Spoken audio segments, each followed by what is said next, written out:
This world shall know pain. Almighty push!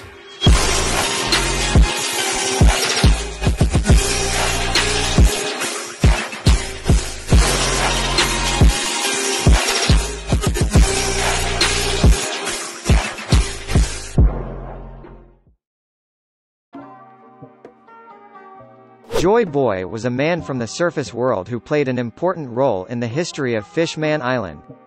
At some point, he came across an island, which would later be named Laugh Tale by Gold D. Roger, and left behind a treasure. It has been implied that Joy Boy was an extremely relevant figure of the Void Century, with Gold D. Roger declaring that he wished the two could have lived during the same period upon learning the true history on Laugh Tale. So it stands to reason that the Great Kingdom, Joy Boy, the ancient weapons and the will of D are all connected. In fact, that's pretty much confirmed in Chapter 967. It is assumed by many fans that Joy Boy was a very important person in the Great Kingdom, perhaps even its king.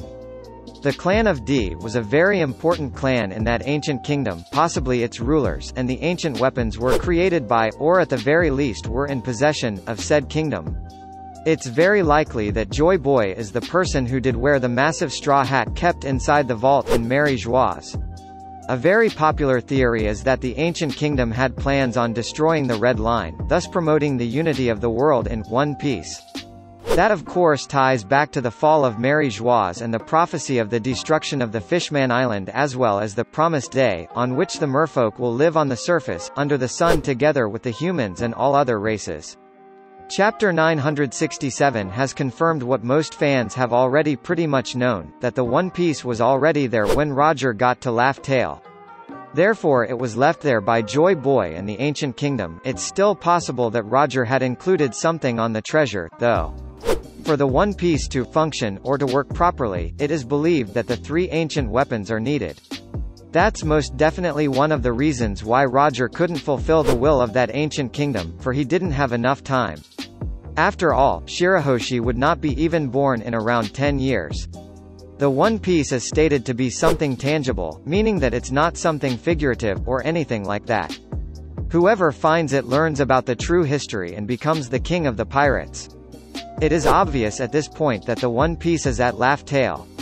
There is a theory that the ancient kingdom was a kingdom of pirates, only that these pirates were simply adventurers that sought to explore the world and spread that kingdom's ideals of freedom and equality throughout and between the different races of the world, making several allies in the process, the merfolk, the minks, the Kozuki clan, Shandora, etc., similar to how Luffy has been gathering allies throughout the story and has been freeing entire islands from cruel leaders and freeing people in many different ways, from literally freeing people from a prison or from their dark past, to freeing kingdoms from a fabricated past, Dressrosa, from a tyrannical leader, Skypia, or from imminent collapse, Alabasta. It's not a surprise that the theme of freedom is one of the most prominent in the One Piece story.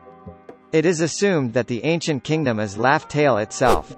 This is further evidenced by the fact one learns about the true history and everything when they get there, as well as that it was Roger himself who named that island Laugh Tale, which means it was not its original name. Since he was shot just before he was about to speak the name of the kingdom, it stands to reason that the name was extremely significant, not only to the characters in the story, but also for the fans reading it. For many years people have wondered and speculated what that name was. The answer is very simple: the One Piece is the ancient kingdom. The one who finds the One Piece becomes the king of the pirates. If the ancient kingdom was a kingdom of pirates, that makes completely sense. That also explains why Clover was cut out before saying the name of the kingdom, because that would reveal everything. The most essential thing that holds the key to everything is the name of the once prosperous kingdom. The one who finds the ancient kingdom becomes its king, and, in possession of the ancient weapons and after gathering a multitude of allies, they can destroy the oppressive world government and establish a new dawn, where that kingdom will rise again and all races will be part of it. An united and equal world. One Piece. Of course, that also ties back to the theory of the destruction of the Red Line for a united world, literally and figuratively. Wealth, fame, power. The title of King of the Pirates was, up until this point, always treated as something figurative. The person with the most freedom. While in reality is quite a literal title. The king of many nations, with their people and ideologies. The one who carries the will of that great ancient kingdom and that will unite and lead the entire world into its dawn. We know that Luffy isn't interested in conquering anything, so we will have to wait and see how everything will unfold whenever he becomes the king. Which path is he going to take the world, if he is interested in ruling at all?